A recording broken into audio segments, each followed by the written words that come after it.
Hola de nuevo a todos y a todas, otra vez aquí.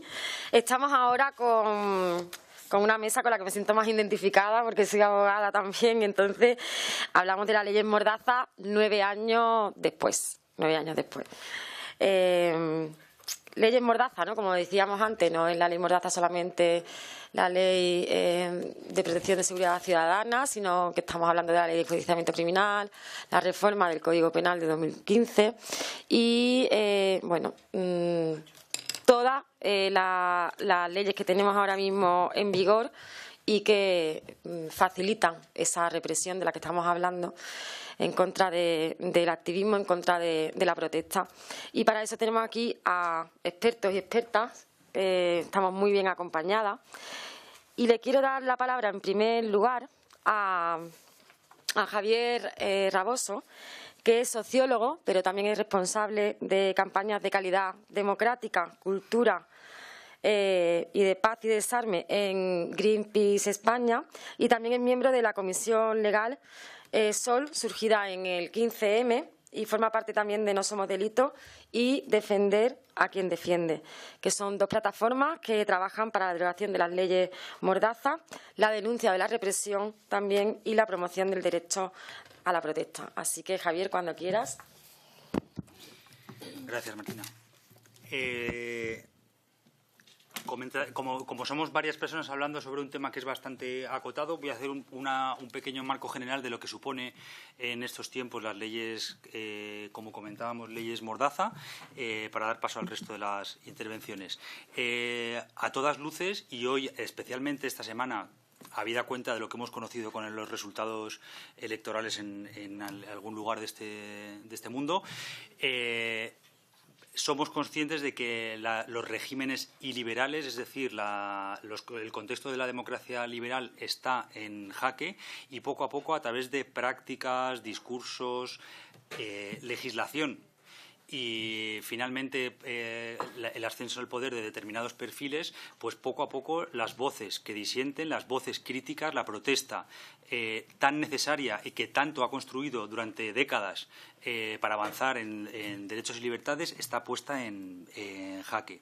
No solo esta victoria, sino que de otros lugares, digamos, en otras latitudes, sino que también Europa, que se jacta de ser el espacio del planeta que preserva los derechos y las libertades, no es precisamente ajena a toda esta tendencia. Por un lado, podemos observar cómo determinados líderes o presidentes de algunos de los países que integran la Unión manejan este tipo de discurso y este tipo de práctica política, sin tener por qué citarlos porque los conocemos todos.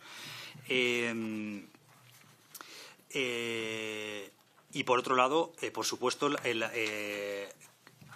digamos, esto se refleja también en la propia política que sale de Bruselas. El Pacto Europeo de Migración y Asilo es un reflejo de ello, algo que era impensable hace tan solo algunos años. Bueno, ha sido aprobado por el consenso mayoritario en Bruselas. El creciente militarización de la Unión Europea y otras dinámicas que hacen que el binomio seguridad y libertad esté, digamos, tendiendo la balanza hacia un tipo de seguridad de la que habla la Ley de Seguridad Ciudadana, la que defiende la Ley de Seguridad Ciudadana, que tiene más que ver con el orden público y tiene más que ver con el reporte de libertades que de otro tipo de seguridad. Decía que en Europa no es ajena porque también las personas que protestan, y por parte de la organización por la que hablo, lo conocemos de cerca, el activismo climático, las personas activistas y organizaciones que defienden o que protestan frente a una emergencia climática que cada vez lo vemos o la podemos vivir con más intensidad, es criminalizada sistemáticamente mediante algunas prácticas represivas. Insisto, legislación, prácticas ejecutivas o policiales, seguimientos y otro tipo de prácticas. El propio relator de Naciones Unidas para los defensores y defensoras medioambientales por el Convenio de Aarhus, que es Michel Forst, ya emitió un informe en el que se preocupaba por la situación que estaba ocurriendo en el propio espacio de la Unión Europea sobre la criminalización del activismo climático o las defensoras y defensores del medio ambiente, en el que daba algunas pistas o algunas recomendaciones a los Estados para proteger esta protesta legítima y que, sin duda alguna, es más importante que nunca en el escenario de emergencia climática el que enfrentamos, digamos. Hablamos de la emergencia climática y recordamos en este contexto también lo que hemos podido ver en Valencia de forma dramática, y tenemos que recordar, por supuesto, que hay personas de Rebelión Científica, de una organización científica que protestó delante del Congreso echando nada más y nada menos que zumo de remolacha, y que hoy están imputadas y abriendo con un procedimiento penal abierto precisamente por protestar frente a esto, ¿no? Llamar la atención durante esto, para poner un poco la situación, el contexto en el que nos encontramos. Cuánto de necesarias son las voces de la comunidad científica para los retos que afrontamos como conjunto de la humanidad, y cuál está siendo la respuesta policial, judicial o legislativa en este ámbito.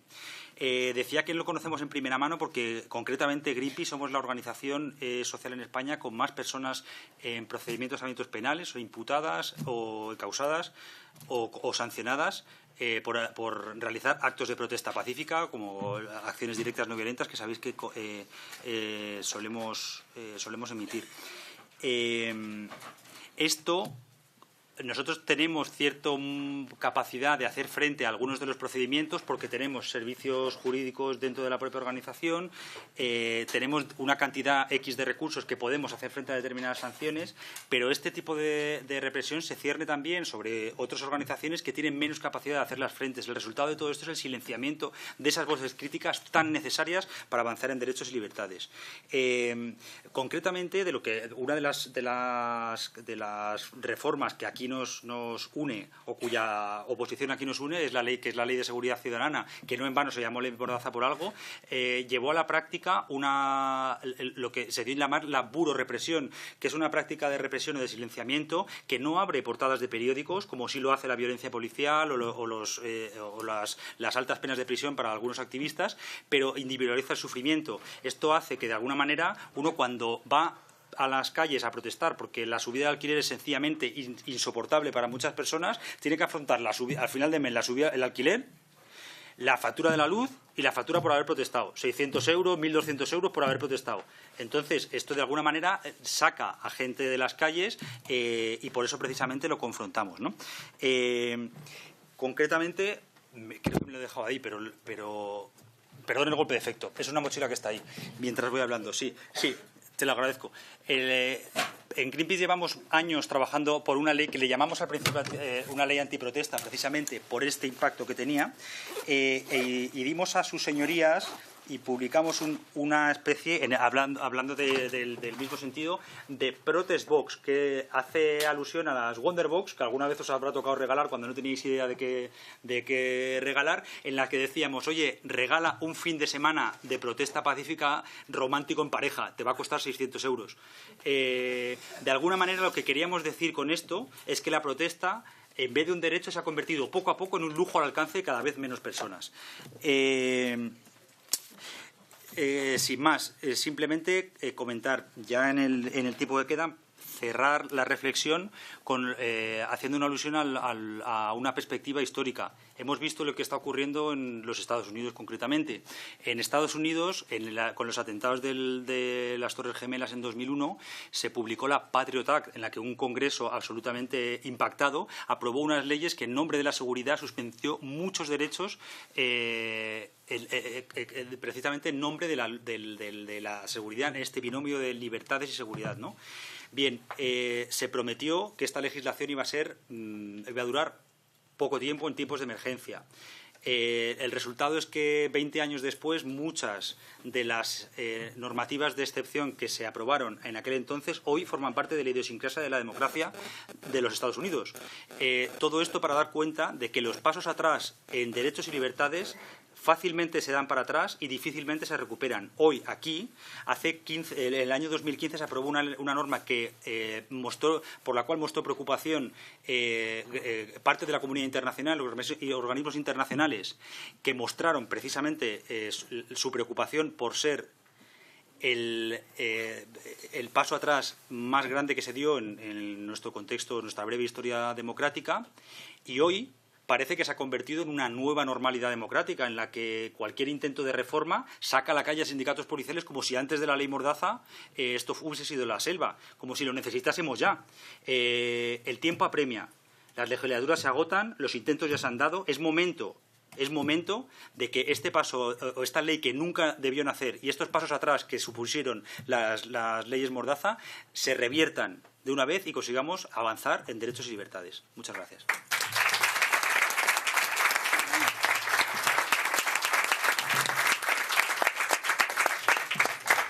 Muchas gracias, Javi. La verdad es que es muy interesante lo que dice Javi respecto a, bueno, porque estamos hablando siempre de las consecuencias penales, ¿no? Pero también es verdad que como el impacto económico que supone a toda la gente que recibe esas sanciones económicas, es evidente que al final es una medida disuasoria, que es lo que estaba diciendo Javi, y que habrá colectivos y habrá asociaciones que podrán enfrentarse a ello, pero la mayoría de la gente no puede hacerlo. Entonces, al final es verdad que es un problema enorme. Todo el mundo no puede hacerlo. Me parece muy importante también que además de las consecuencias penales de las que estamos hablando, también hablemos de las medidas económicas.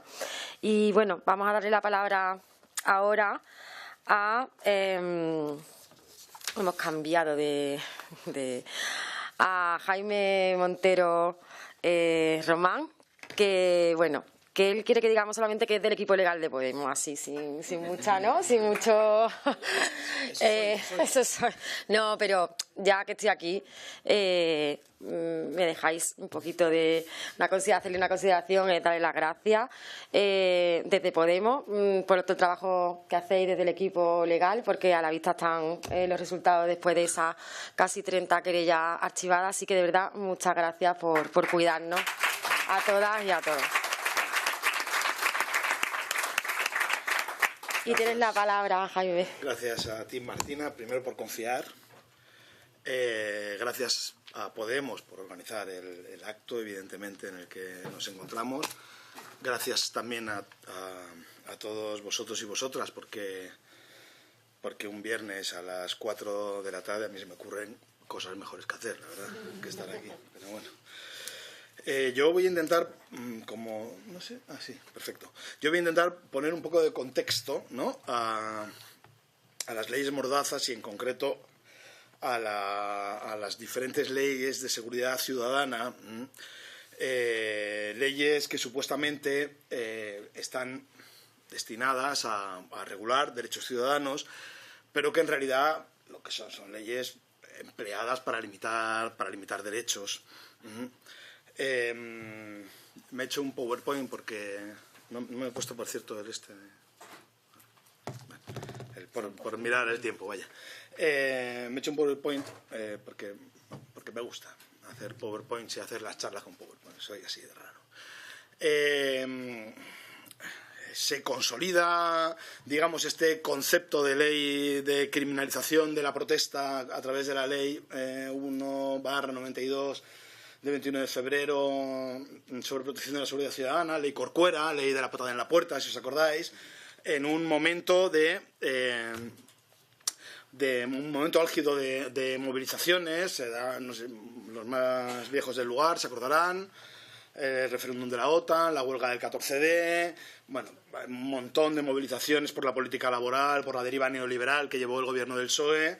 Las celebraciones, los fastos del 5º centenario también ocuparon su pequeñito lugar. Y en ese magma de movilizaciones surge, para proteger nuestros derechos, la Ley de Seguridad Ciudadana. De modo correlativo, en realidad, ante la crisis de 2008, 2009, 2010, las plataformas antidesahucio, la PA, el 15M, Juventud sin Futuro y muchas otras movilizaciones que hubo en ese tiempo, surge la digievolución de la Ley de Seguridad Ciudadana, que es una ley un poquito más maligna, que es la ley Mordaza, lo que conocemos en realidad como ley Mordaza. Os voy a leer ahora un texto, ¿vale?, un extracto de una norma legal. La tenéis ahí en vuestra pantalla amiga, pero bueno, yo os la leo, Dice así, si en lugar público o grupos de personas perturbaren el orden, se les intimará a disolverse. Cuando las órdenes no fueren obedecidas, la autoridad o sus agentes harán hasta una tercera advertencia combinatoria y, de ser esta incumplida, los dispersará por los procedimientos más adecuados a las circunstancias según su prudente arbitrio. Cualquier reunión ilegal o manifestación no autorizada o que se desarrolle fuera de los límites o condiciones permitidos por la autoridad podrá ser disuelta por las fuerzas encargadas del mantenimiento del orden. Antes de proceder a ello, deberá intimar por 3 veces consecutivas a los reunidos o manifestantes con intervalos de tiempo suficientes. Y me vais a permitir que lea otro párrafo diferente. Las medidas de intervención para el mantenimiento o el restablecimiento de la seguridad ciudadana en reuniones y manifestaciones se guiarán en todo momento por un enfoque de derechos humanos y serán graduales y proporcionadas a las circunstancias. La disolución de reuniones y manifestaciones constituirá el último recurso. Antes de adoptar las medidas a las que se refiere el apartado anterior, las unidades actuantes de las fuerzas y cuerpos de seguridad deberán avisar de tales medidas a las personas afectadas de manera verbal claramente audible, con indicación expresa del plazo previo que deberá ser suficiente antes de la adopción efectiva de las mismas. ¿Vale? El primer fragmento que he leído es de la Ley de Orden Público de 1959. El segundo fragmento es la proposición de la reforma que parte de la izquierda, que se autodenomina transformadora, está proponiendo para la ley Mordaza. O sea, ni siquiera es una realidad.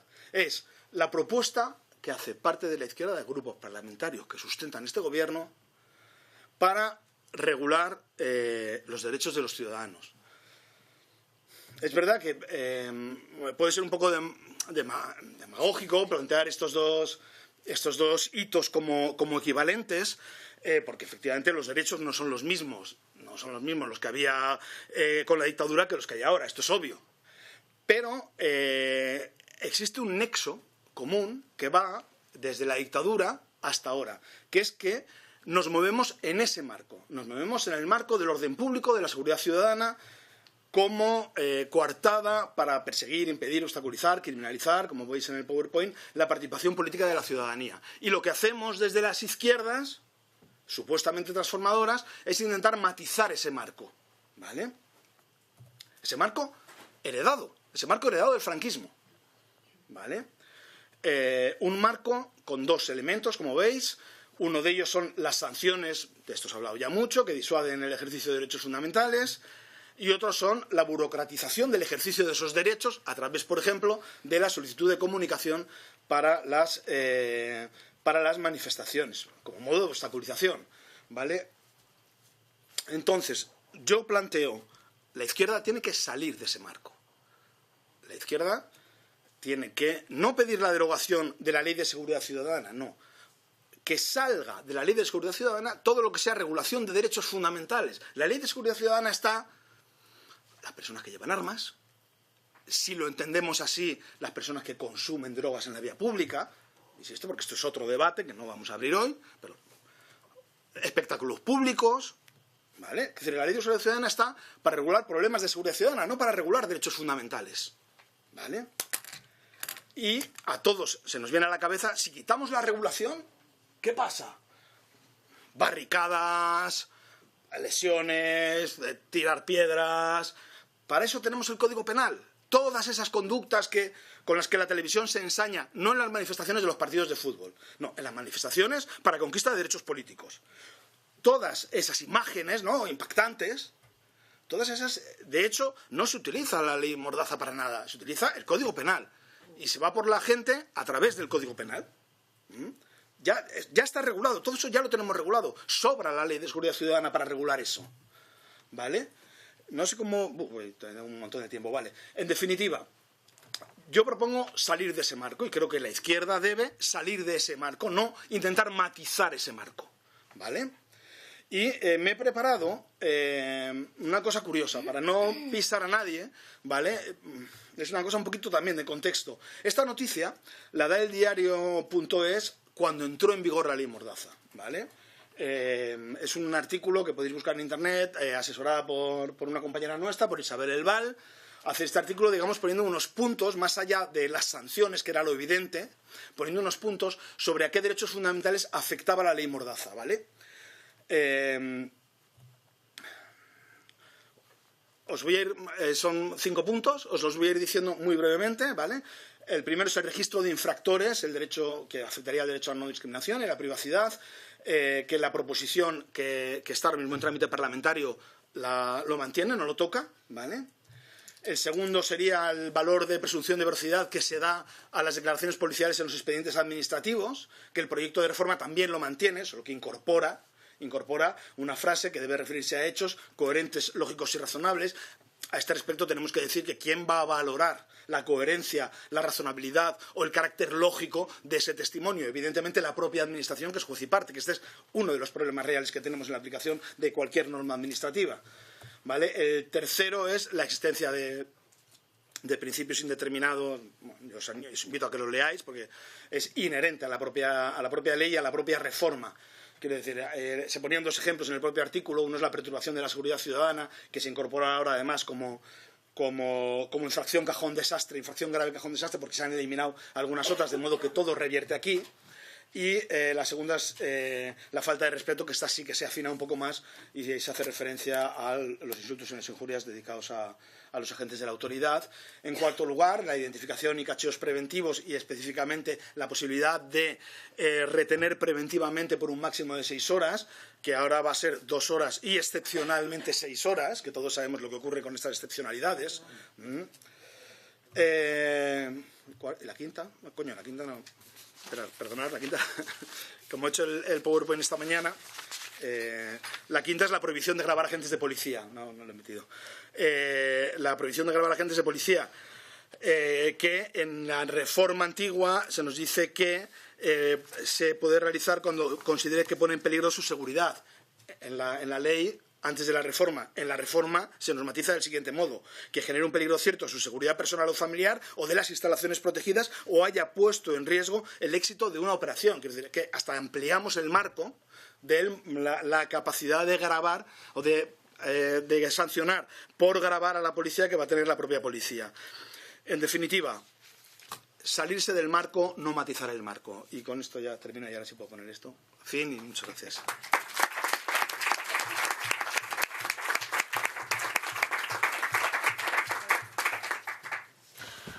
Se nos ha quitado las ganas de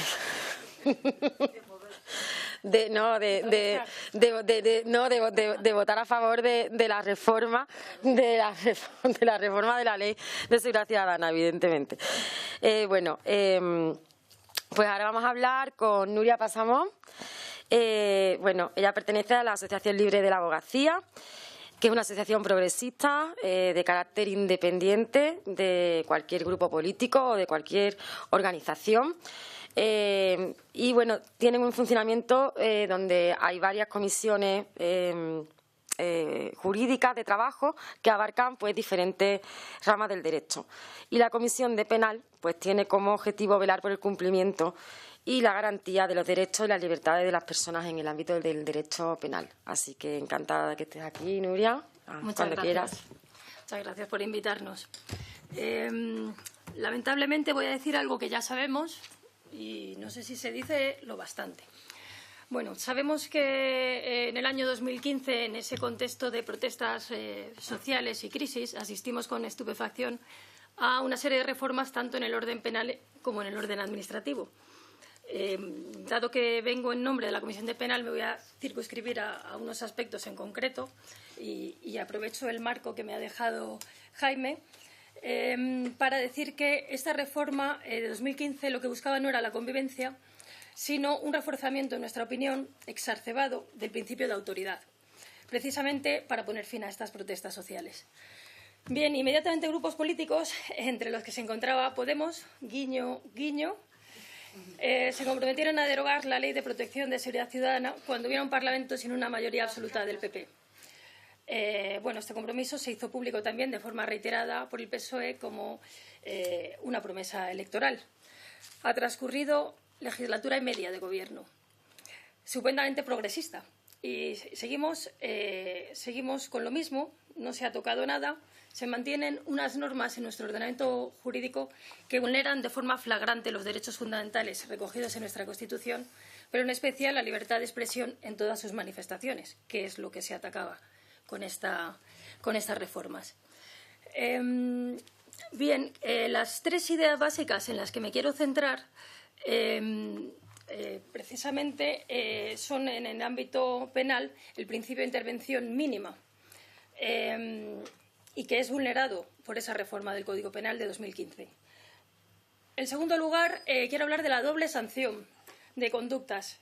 Ya lo comentaba mi compañero Jaime, existen preceptos contenidos en la Ley de Seguridad Ciudadana que ya se encuentran regulados o contenidos en el Código Penal, con la salvedad de que encontramos mayores garantías en el orden penal.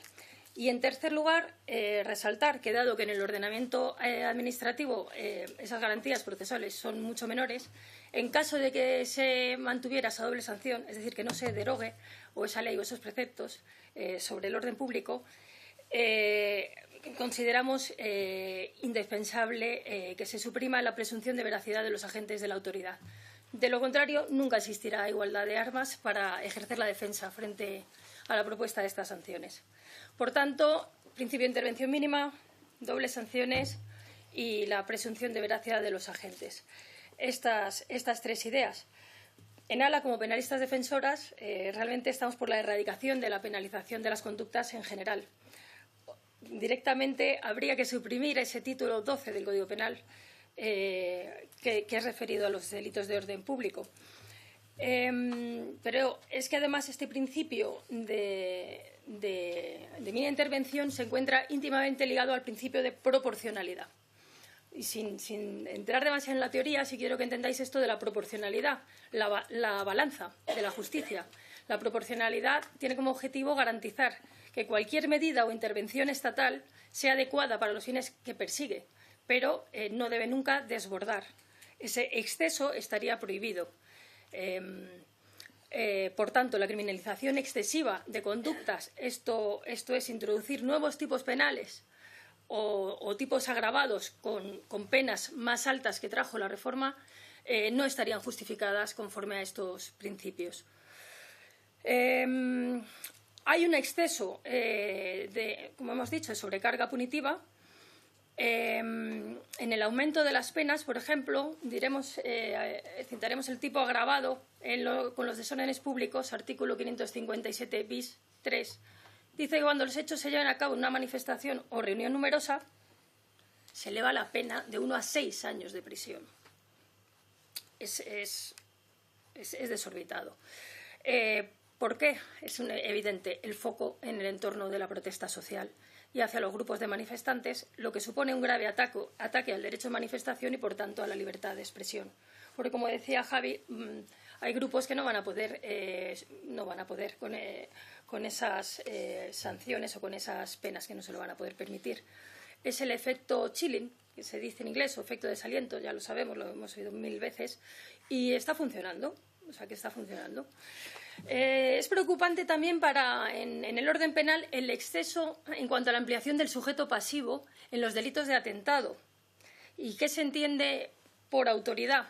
Que es, que en el Código Penal del 95 se encontraba definido en el artículo 24 y simplemente se entendía por autoridad aquellos que ejercen funciones de mando o jurisdicción, como pueden ser jueces, magistrados, miembros del Ministerio Fiscal, fuerzas y cuerpos de seguridad del Estado y cualquier persona que represente al Estado o ejerza funciones públicas. ¿Qué pasa con la reforma del Código Penal de 2015? Bueno, pues hay una redefinición y actualización del concepto de autoridad.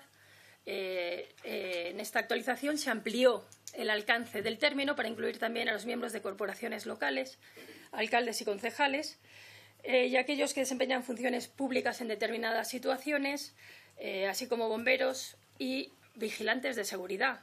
Peligrosísima esta concesión a los vigilantes de seguridad privada, que se les otorga la protección jurídica de autoridad. Bueno, así nació el deseo de otros grupos, incluso un sector de la abogacía. ALA se opone rotundamente, como no puede ser de otro modo, a tener la consideración de autoridad. Esperemos que no siga ampliándose, porque al final lo que se constituye es un derecho penal simbólico para captar votos de colectivos de funcionarios. Y aquí tengo que decirlo también, esta es la razón por la que ningún partido se atreve a pedir la derogación de esta ley. Bien, el segundo punto es la doble sanción. También lo apuntaba mi compañero Jaime. No voy a citar uno por uno, pero sí os voy a dar una idea general. En la Ley 4/2015, en los artículos 35, 36 y 37, se regulan distintas conductas que ya se encuentran contenidas dentro de los delitos de resistencia, desobediencia y desórdenes públicos de los artículos 556 y 557 del Código Penal. Citaré alguna, como celebrar manifestaciones sin autorización previa, obstrucción de las vías públicas, también comentaba Jaime, no acatar una orden de dispersión, una manifestación por parte de un agente, la resistencia o desobediencia en la negativa a identificarse o alegar datos falsos inexactos en la identificación. Ya los tenemos. Esto ya los tenemos en los delitos de desobediencia a la autoridad y desorden público y resistencia. Pero es que también está incluido en el Código Penal esa atenuación en la desobediencia, en el apartado 2 del 556, que se recoge la falta de respeto debida consideración a los agentes de la autoridad. Por lo tanto, con esta doble sanción, ¿qué ocurre? Que si se tiene que mantener en el orden administrativo, debe suprimirse ineludiblemente el principio de presunción de veracidad de la autoridad. Y nos vamos a ese tercer punto.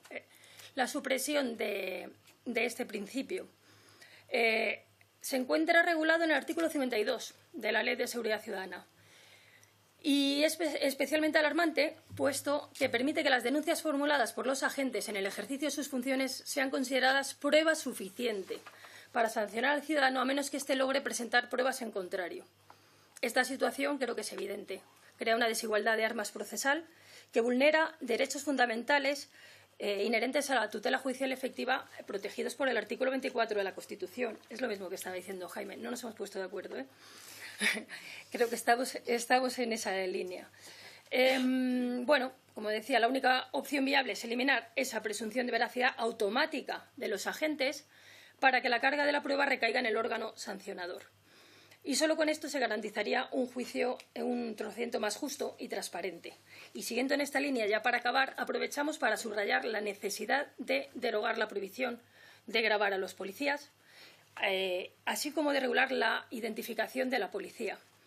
Que haya un mecanismo de control independiente al Gobierno y que se puedan rendirse cuentas. Es muy difícil cuando ejerces la defensa no saber contra quién, la defensa o la acusación, porque existen los delitos de torturas y malos tratos por la autoridad, y cuesta mucho saber contra quién vas si no lleva una identificación visible. Nada más. Muchas gracias.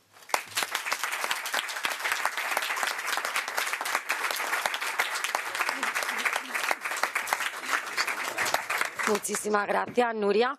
Bueno, tenemos mala fama de pesados y de pesadas las abogadas y de no cumplir los tiempos y de que te eches a temblar si alguien dice, si un abogado o una abogada dice voy a ser breve porque nunca es, pero estáis cumpliendo los tiempos a rajatabla, vamos. Así que se agradece mucho. Bueno, pues nuestro próximo ponente es el LAN. Ibarrondo Merino es abogado de movimientos sociales, ha llevado casos como el juicio de Carlos Palomino, que se cumple el 11 de noviembre el aniversario, el caso de Fragua, y llevó también los juicios contra los activistas de Rodea al Congreso y de las marchas de la dignidad, entre otros muchos. Así que nada, muchas gracias por acompañarnos en LAN y te paso la palabra. Muchas gracias. A ver si voy a romper yo la regla esa de no pasarnos en el tiempo.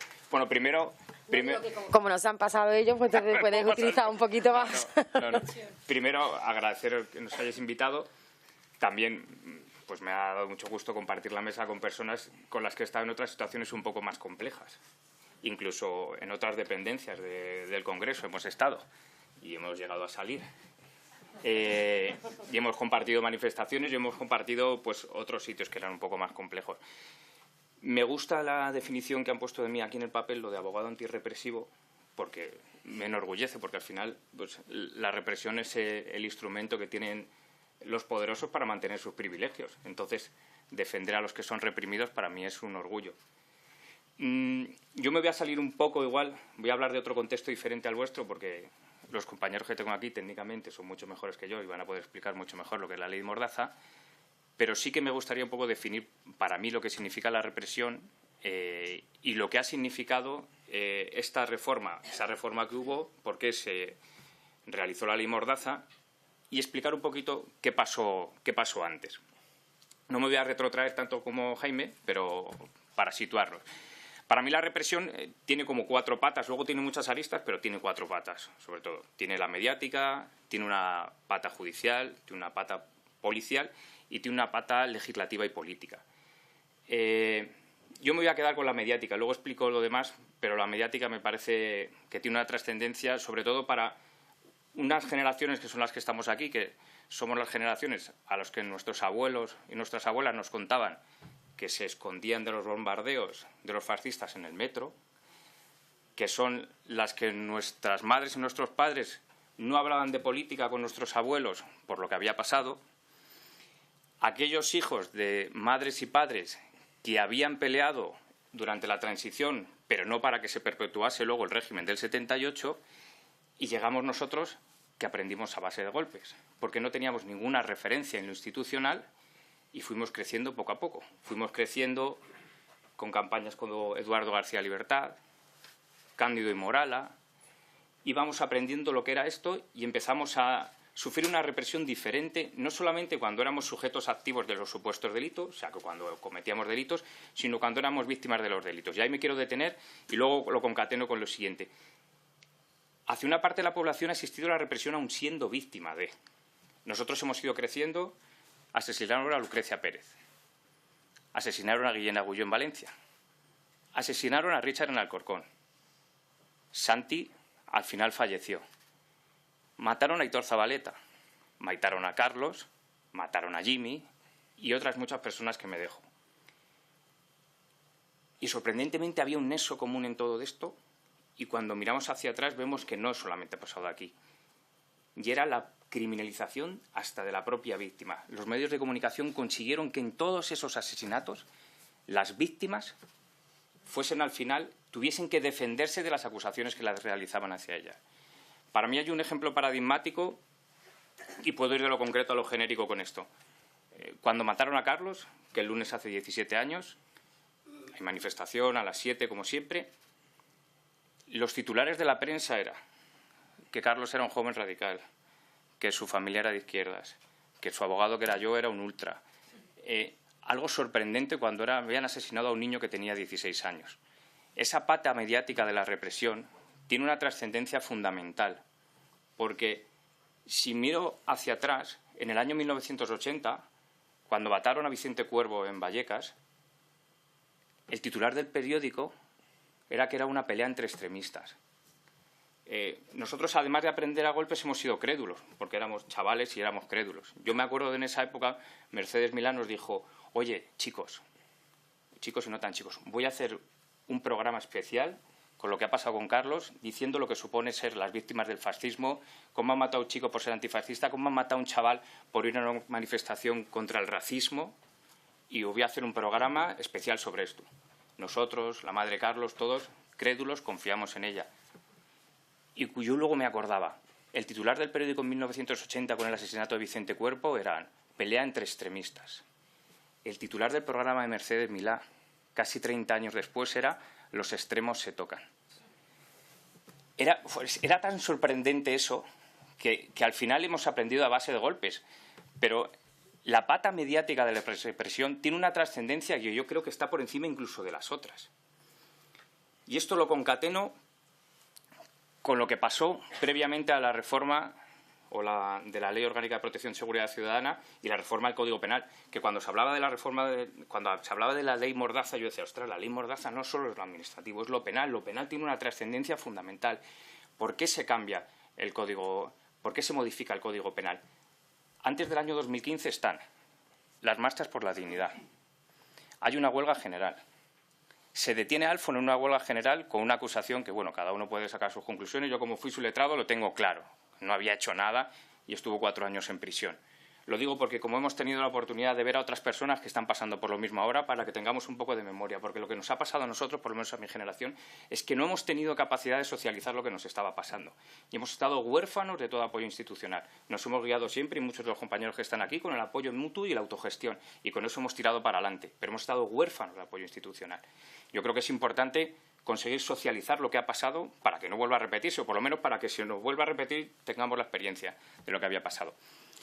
El hecho de concatenar una cosa con otra es esto, o sea, los problemas, la pata mediática, la trascendencia que tiene, cómo te singularizan, cómo te estigmatizan a la hora de manifestarse, tiene luego una trascendencia. Marchas por la dignidad, rodea el Congreso, huelga general. Había una serie de movilizaciones. En las marchas por la dignidad se hablaba de 1,5 millones de personas manifestándote. En el rodeo al Congreso también las cifras eran brutales, con unas manifestaciones que venían de abajo hacia arriba, sin ningún tipo de tutela, y que lo que estaban buscando era la impugnación total del régimen del 78. Y ante esto el sistema reaccionó, es mi opinión. ¿Reaccionó cómo? ¿Cómo te puedo doblegar aún más? Pues espérate un momento. Y se creó una legislación ad hoc, o sea, se hizo una legislación exactamente para reprimir esas conductas. Tan es así como que en la ley Mordaza hay una conducta en concreto que es cuando el que intentase en el Congreso, o sea, conductas concretas que yo creo que hacía mucho tiempo que no se había hecho una legislación. Es proceso para una conducta concreta que había pasado. A mí me enseñaban cuando estudiábamos Derecho que el Código Penal, el ordenamiento jurídico, lo que protege son bienes jurídicos. Y los bienes jurídicos son aquellos más trascendentes para el común del ciudadano. De manera que se protege la vida. Bien, pues incluso se discute la propiedad. Bien, pero oiga, ¿el derecho a la manifestación? ¿De quién hay que protegerlo? ¿Por qué se sanciona el derecho a la manifestación? ¿No será que esas impugnaciones al régimen empezaron a molestar a los poderosos y dijo, espérate, vamos a darle otra vuelta de tuerca para ver si esta gente se queda un poco en casa y conseguimos lo que en mi modesto punto de ver se ha conseguido, que es el disciplinamiento de la sociedad? Cuando una persona... Nosotros no podemos pensar que todas las personas que estamos aquí, todo el común del ciudadano, tienen que tener la capacidad de ser unas heroínas, unos héroes. Al final somos personas del común del ciudadano que sales a manifestarte por algo que considerar, pero no tienes que tener la categoría de héroe. Me refiero que si yo voy a una manifestación, y ahora que tenemos los juicios de rodea al Congreso, me piden 7 años y medio de prisión, pues eso es disciplinar a la sociedad. Porque el siguiente dirá, ostras, 7 años y medio de prisión, cuidado. Si en las marchas por la dignidad nos enfrentamos personas a unas penas de 14 años y medio de prisión, es una manera de disciplinar a la sociedad. Quiero deciros que no, esto, la reforma la ley Mordaza, la reforma del Código Penal, no sale como algo espontáneo, sino es una consecuencia y tiene un común denominador, y es disciplinar a la sociedad. Y me quedan 15 segundos, no me queda más. Un segundo. Cuando tú has hablado de Patriot Act, me parece bien. Patriot Act, derecho penal de autor, derecho penal del enemigo. Si yo huyo de cuestiones muy técnicas, pero si eso lo unimos a la ley Mordaza, a la reforma del Código Penal, lo que al final se está buscando y lo que se está haciendo, y mi experiencia en 23 años que llevo trabajando en esto, es que al final lo que están haciendo es condenar a la persona por quién es y no por lo que ha hecho. Y ese es el resultado de todo esto. Y contra eso es lo que tenemos que luchar. Se juzgan hechos, no a personas. Y durante muchísimo tiempo, y esto es una represión sorda o represión de baja intensidad, porque no lleva muchas penas de prisión, pero sí lleva una pena de banquillo, sí lleva penas de personas que tienen penas suspendidas, se tienen que ir a casa, personas que tienen miedo de volver, personas que le dicen a sus familiares no vayas a la manifestación que mira lo que pasó. Yo creo que eso es lo que hay que intentar romper, ese disciplinamiento de la sociedad para que el miedo se instaure en nosotros, un miedo que tenemos en el imaginario colectivo, desde la guerra civil hasta ahora. El miedo vive con nosotros y los grandes, los poderosos, los que utilizan la represión lo saben muy bien. Nada más, muchas gracias.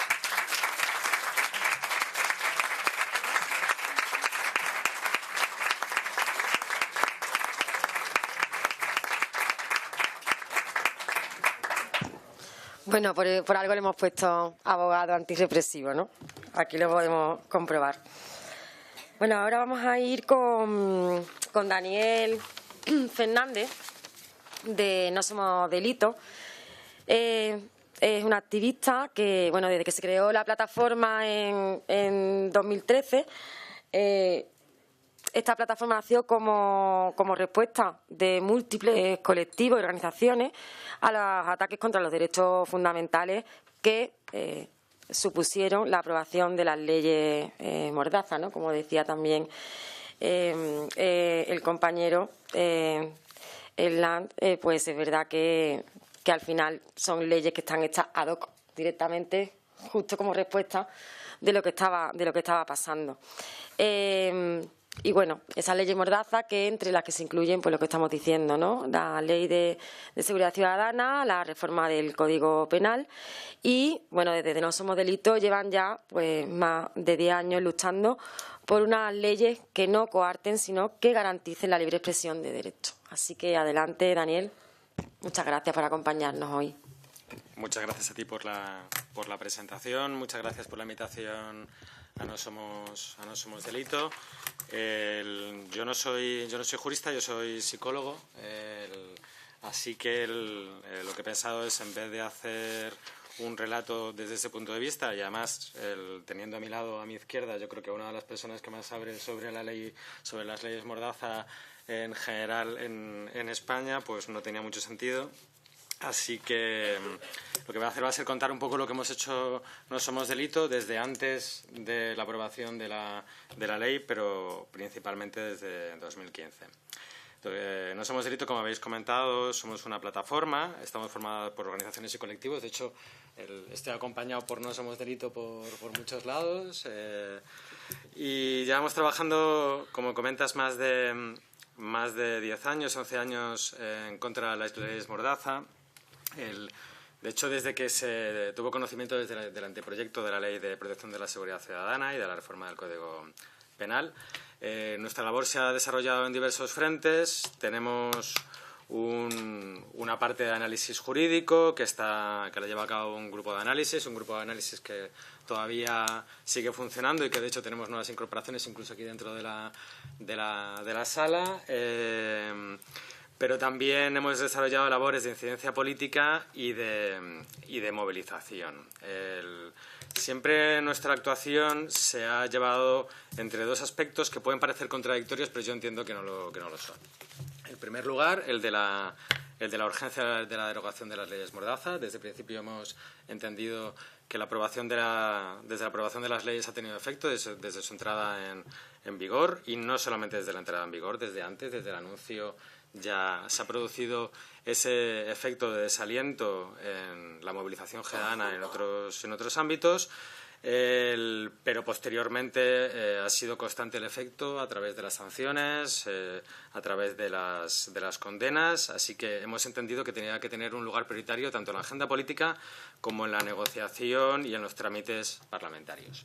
Pero no creemos que esa urgencia esté en contradicción con una necesidad de una derogación, de una integridad en la reforma de estas leyes que hagan efectiva una realidad que suponga la eliminación de todos los aspectos dañinos para el ejercicio de derechos que contienen estas leyes, y además que siempre hemos creído que era necesaria la aprobación de leyes más garantistas que defendieran los derechos en vez de perjudicarlos. Obviamente no hemos conseguido ninguno de los dos ámbitos, porque aquí estamos después de 9 años. Y mi idea es hacer un poco de historia de lo que hemos hecho y lo que ha ocurrido desde 2015 que se aprobó. Comentaba Nuria que en 2015 se produjo un acto en el Ateneo que convocó No Somos Delito, pero con la participación de otras organizaciones. Fue el 3 de febrero. Ahí todos los partidos que estaban en ese momento en el Congreso, menos Convergencia y Unión, UPyD y PP, que eran los promotores de la ley, se comprometieron a derogar la ley. El PSOE no participó en el acto, pero poco tiempo después lo incluyó dentro de su programa, y también partidos que no estaban en el Congreso, que eran de reciente creación, como Podemos o como Equo, se comprometieron a firmar ese compromiso de derogación en el primer periodo de sesiones. El primer periodo de sesiones de esa legislatura.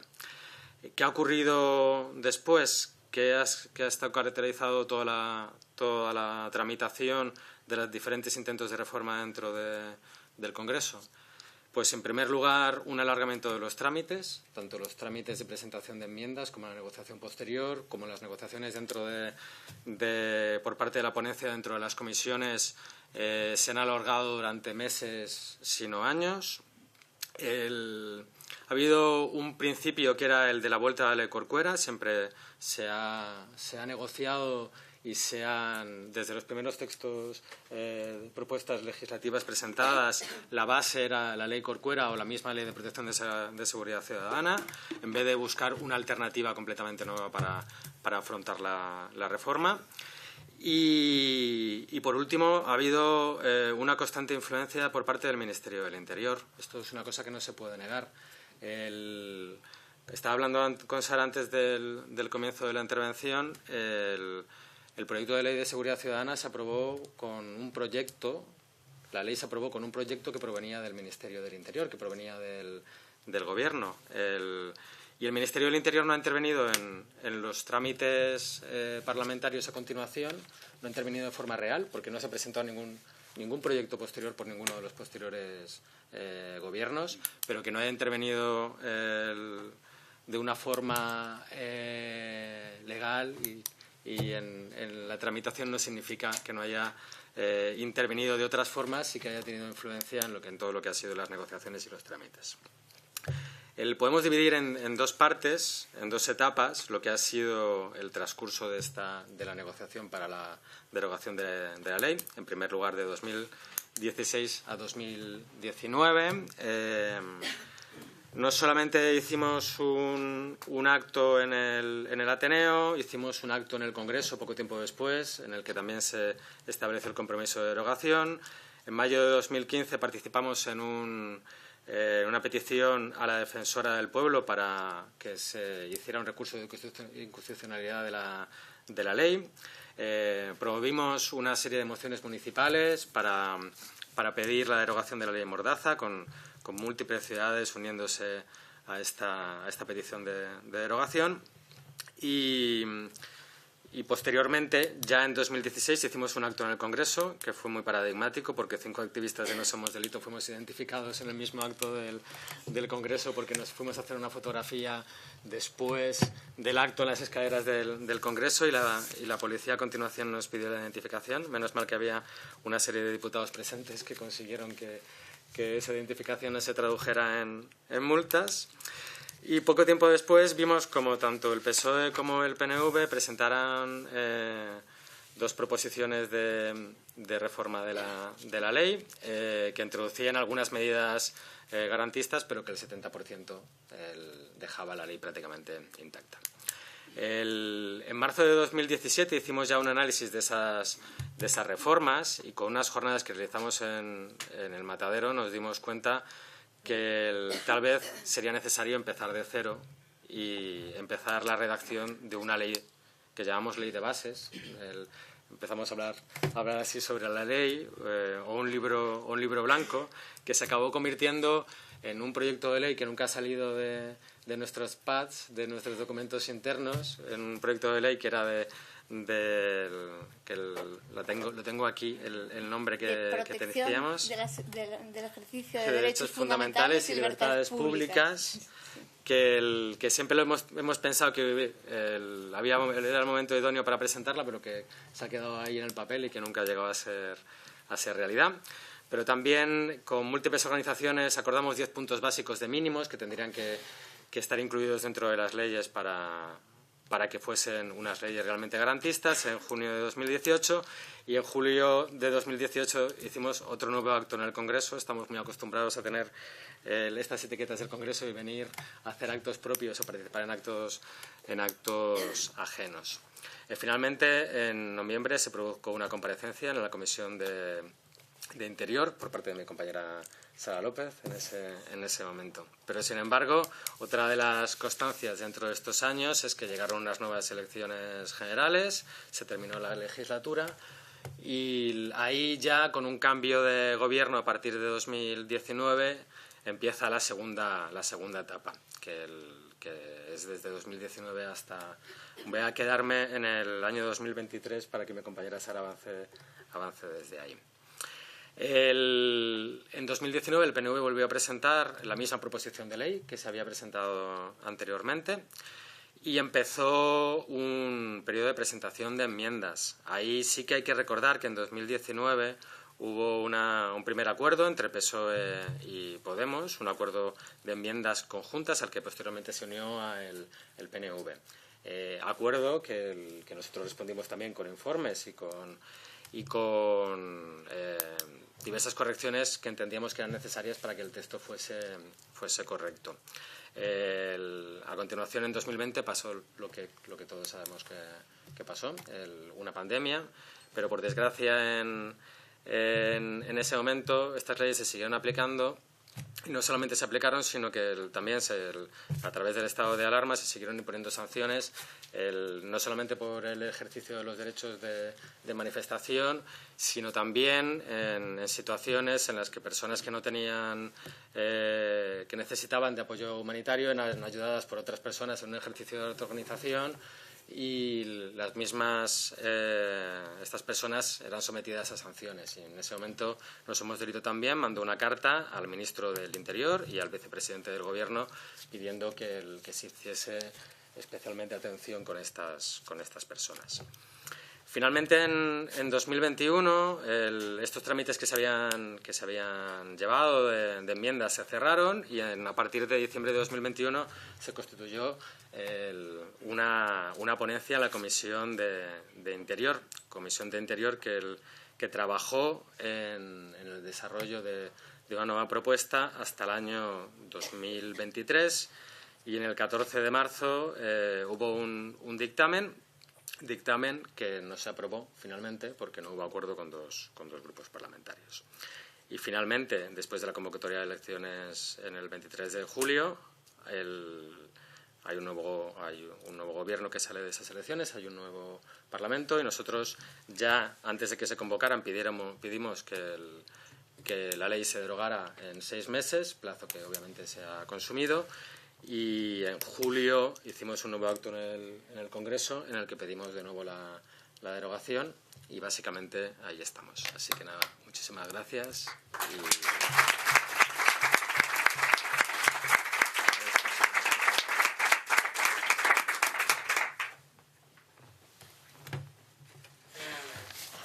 Muchas gracias por la persistencia y por vuestro trabajo durante todo este tiempo. Ojalá sea una realidad más pronto que tarde. Y vamos a hablar ahora con Sara López Martín, que es miembro de la Comisión Legal Sol, que es un colectivo jurídico-político que nació en la acampada del 15M aquí en Madrid y acompaña a personas que han sido sancionadas o que han sido detenidas en movilizaciones de protesta, asumiendo su defensa. Y Legal Sol es también miembro de la plataforma No Somos Delito, que acabo de hablar el compañero, y de defender a quien defiende. Así que cuando quiera, Sara, muchísimas gracias por estar aquí. Gracias a vosotras por la invitación.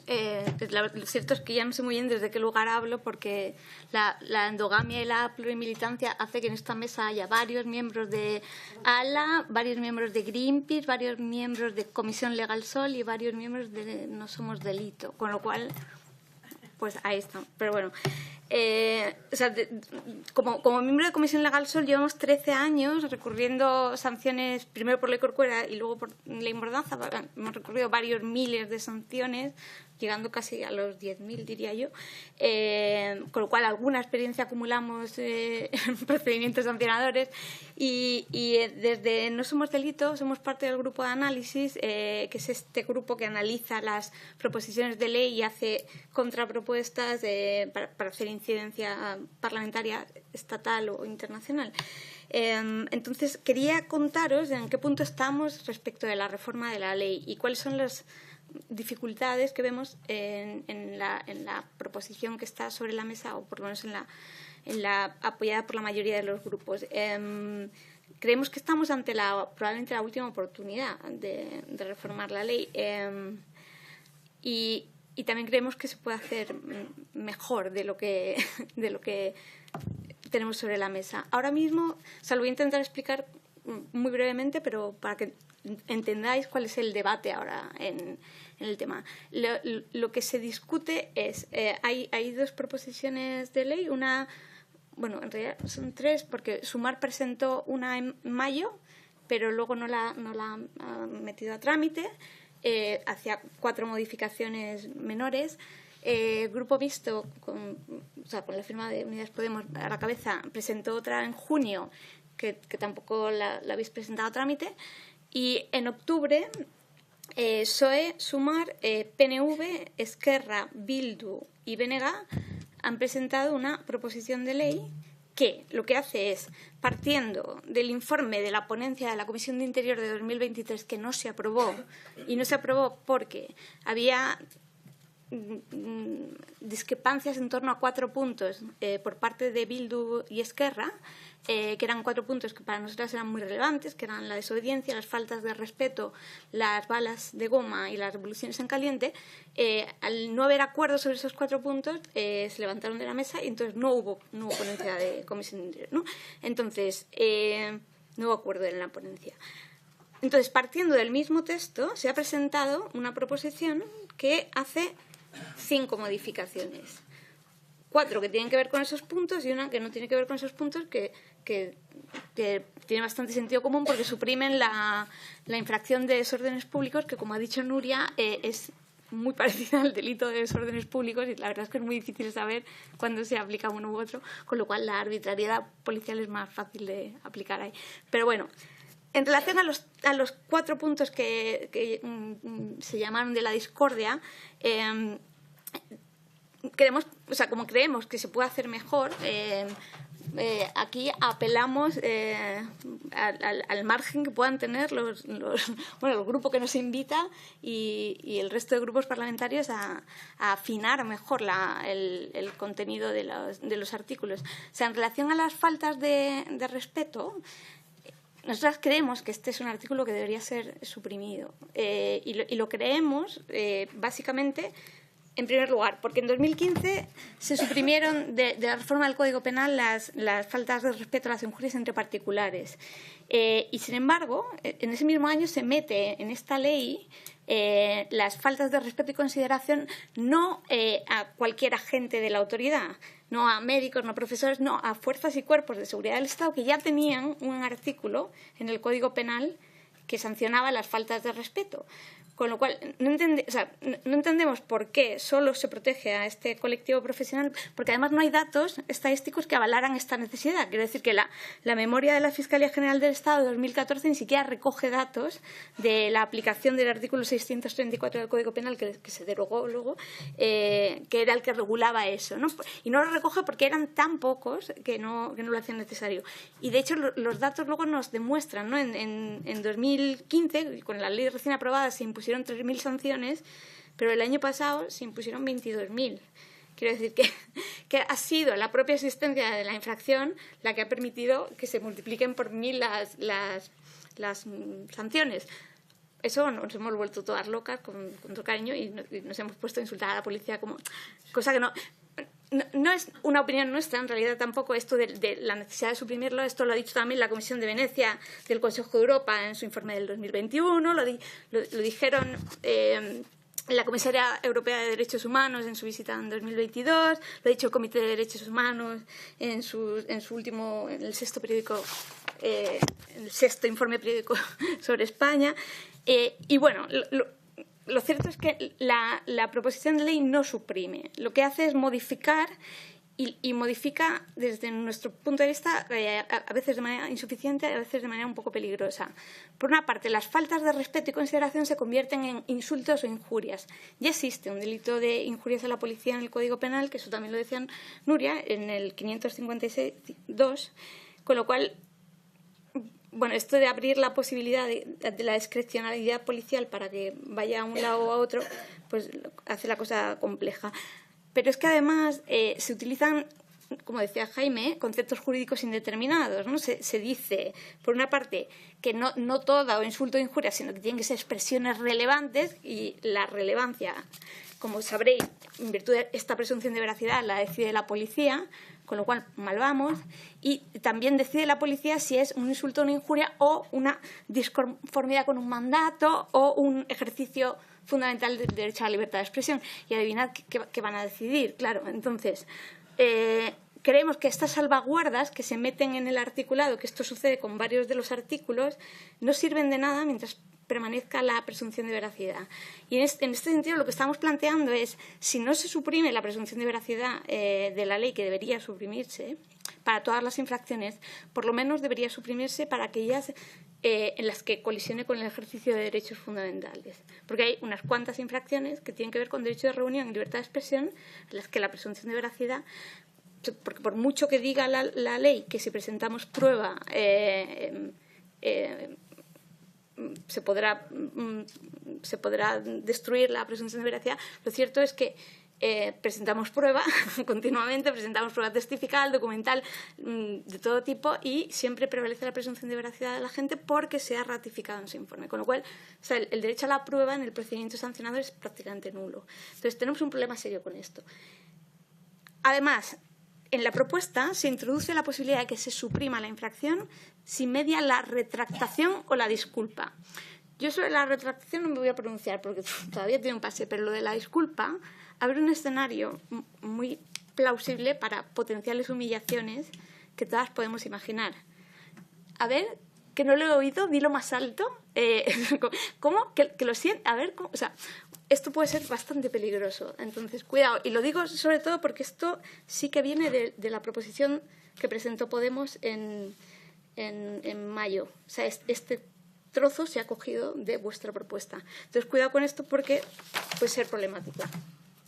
La desobediencia, la novedad es que han pasado la infracción de grave a leve, que es una buena noticia porque nos va a salir más barato no desobedecer, porque la mitad de las veces no.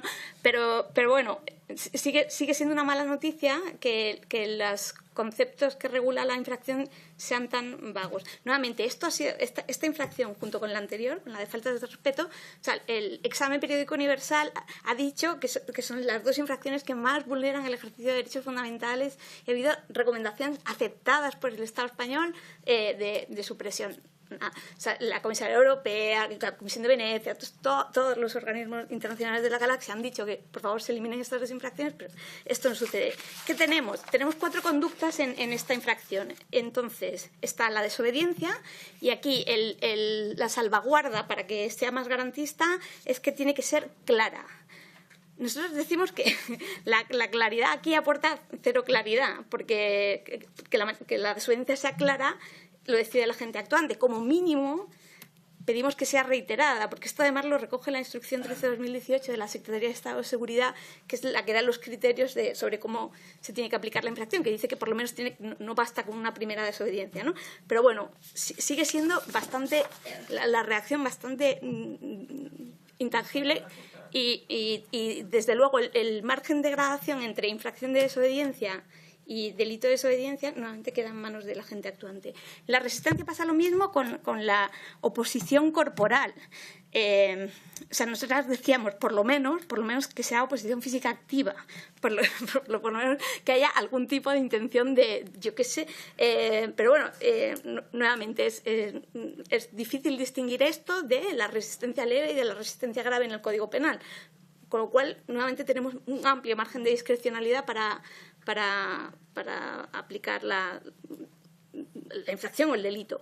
Y nos preocupa que en la redacción que plantea la proposición de ley se vuelva a hablar de a la autoridad o sus agentes, cuando en la última proposición que habíamos estado negociando se hablaba de a un agente de la autoridad, o sea, a un agente de la autoridad en el ejercicio de sus funciones, no a la autoridad, porque esto de desobedecer o faltar el respeto a la autoridad o a sus, pues una cosa particularmente vaga, y entendemos que al que se tiene que desobedecer como mínimo es al que se tiene delante, no al conjunto de. Entonces, ojo con estas cosas, porque bueno, hay 2 conductas más que regula este artículo. Hoy fatal de tiempo, ¿no? Sí, me he pasado. Que son la negativa a identificarse y la alegación de datos falsos. Y cuidado con esto porque son primero, que la negativa a identificarse es una desobediencia, con lo cual no sé por qué se redunda, pero es que además son infracciones criminalizadoras de la pobreza, porque son conductas muy típicas de personas que o no tienen, o sea, están en situación irregular o bien viven en la calle, con lo cual estamos aplicando dobles sanciones sobre supuestos que pueden ser muy peliagudos. Voy muy rápido porque me he pasado muchísimo de tiempo, perdón. Con el tema de balas de goma, lo que hacen es meter una disposición adicional que dice que habrá una transición, así en general, a medios menos lesivos y que habrá unos protocolos sobre uso de la fuerza y uso de material antidisturbios. Nosotras decimos, medios menos lesivos en realidad son medios menos letales. O sea, cuidado con glorificar las balas de FOAM, porque las balas de FOAM producen mutilaciones y producen muertes también. Entonces, en todo caso, si la propuesta fuera pasar... O sea, aquí la redacción que planteaba la proposición de ley de Podemos era bastante más interesante, porque decía...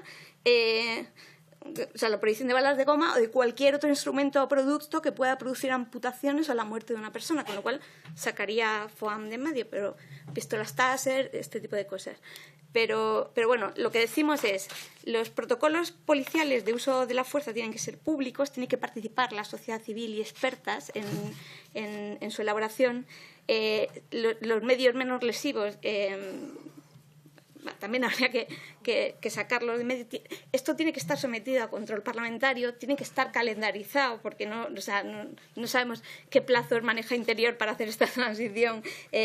Y, en todo caso, se pierden algunos elementos que también estaban en las negociaciones de la legislatura anterior, que son bastante relevantes, como el sistema de identificación de los agentes, el mecanismo de rendición de cuentas, la trazabilidad del material antidisturbios.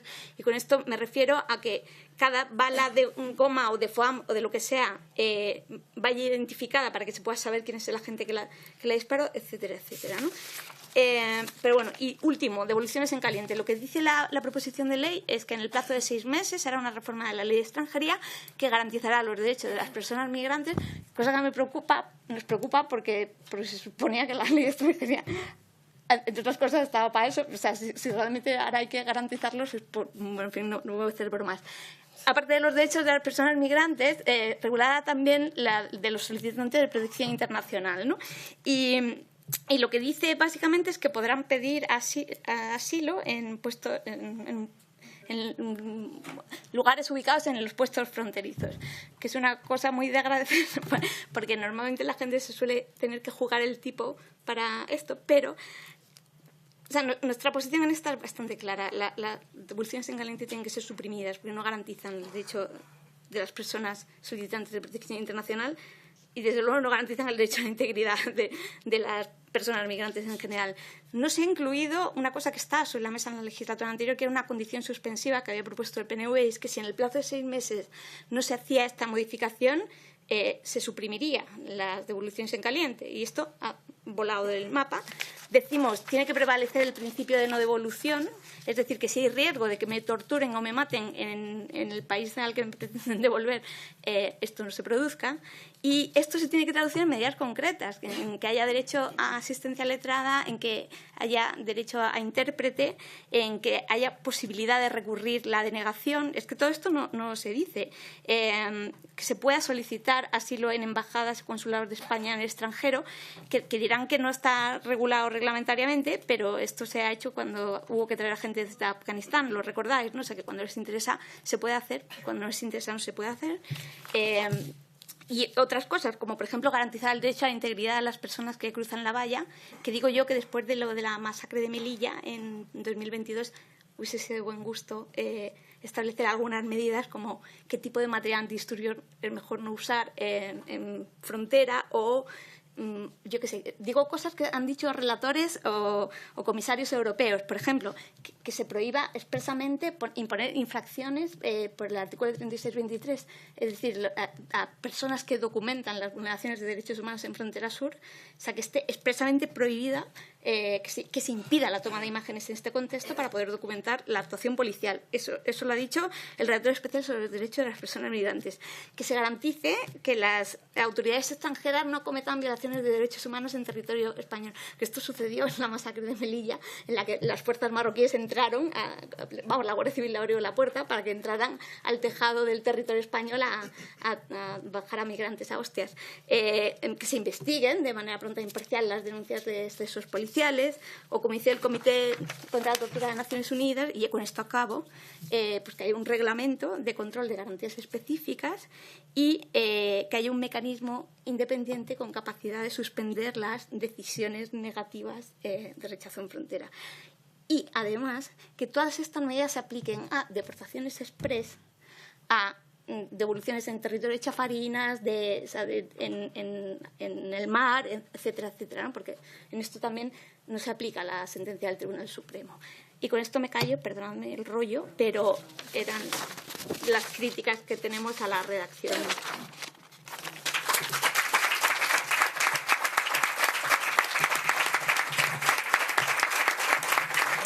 No he respetado nada el tiempo, perdón. Muchísimas gracias, Sara, porque además lo has explicado perfectamente. En el momento, además, que estamos ahora mismo, se acaba de admitir a trámite en el Congreso, es la admisión a trámite, quiero decir, ahora tenemos periodo de enmienda. Por lo que desde aquí digo que bueno, que todos los colectivos y toda la gente que estáis trabajando en el tema, pues estamos a disposición para presentar esas enmiendas en ese sentido. Me ha apuntado además de nuestra ley, que no la hemos podido, tenemos un cupo limitado en el grupo mixto, pues nos tenemos que repartir los cupos de leyes entre 4, pero bueno, me ha apuntado el tema de la disculpa, que es verdad que con eso hay que tener cuidado. Y bueno, con respecto a la que se ha presentado ahora, a mí me sorprende porque como yo he estado en la Comisión de Justicia y Constitucional en estos 4 años anteriores, me sorprende que se presente una ley con las mismas cuestiones que no se solucionan que por la que no se aprobó en la otra legislatura. Quiero decir, esa parte sí que decir que las balas de goma, que es una de las cuestiones, por ejemplo, pues que progresivamente se van a sustituir por proyectiles o por medios menos lesivos, bueno, no lo vemos una garantía. Y luego lo de las devoluciones en caliente, pues igual, ¿no? Que en 6 meses, cuando se haga una reforma de la ley de extranjería. Bueno, pero seguimos en lo mismo, ¿no? Siempre dando una patada hacia adelante, que es lo que hacemos siempre. Se estudiará, se hará, se cambiará en tal sitio, no sé, igual dentro de 6 meses ni siquiera está este gobierno, o se adelantan elecciones, o puede pasar cantidad de cosas, ¿no? Entonces, bueno, estamos abiertas también a eso, no entendemos, o sea, no vemos cambios excesivamente significativos como para que no se aprobase hace 1 año y medio y que se presente ahora el texto, por lo menos bajo nuestro punto de vista. Y bueno, y para lo que se ha presentado ahora, creo que se podía aprobar en ese momento y a lo mejor no hubiésemos ahorrado también 1 año de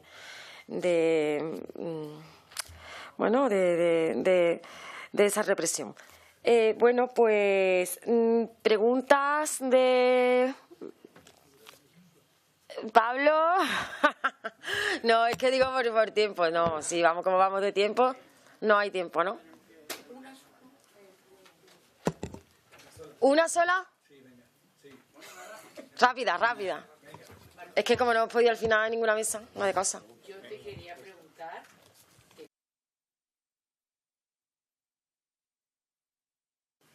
Todos los aspectos. Bueno, ya son 4. Pero... Bueno, pero que todo lo que más atañe, que llevamos todo el día hablando, ya ni se discute. ¿Qué actitud o qué pensáis hacer con vuestros 4 votos si no se deroga la ley Mordaza como se tiene que...?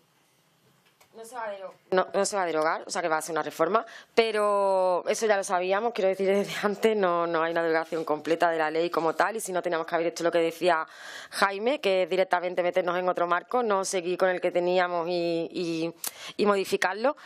Nosotras, nuestros 4 votos, bueno, pues vamos a ir hasta el final, como siempre, vamos a presentar las enmiendas, ya de la propia propuesta que nosotras presentamos, que como digo, no hemos podido llevar a cabo por falta de tiempo. Por falta de cupo y que no ha dado en el tiempo que llevamos ahora mismo de legislatura. Y, por supuesto, pues apretar para las cosas que se han quedado de manera indeterminada o que se le ha dado una pata para adelante, como digo, con el tema de los 6 meses, con la reforma de la extranjería, pues evidentemente que sea que se haga ya y que no estés pensando ni a otra ley ni a un plazo de tiempo estipulado determinado, ni tampoco que se ponga de una manera progresivamente sin saber tampoco cuándo puede ser eso, puede ser ahora o dentro de un montón de tiempo, y tampoco soluciona el problema de fondo, ¿no? Que es lo que decíamos antes. Si al final es un medio que sea menos lesivo pero sigue siendo lesivo y puede causar daño grave a las personas, pues al final estamos haciendo un pan con unas tortas.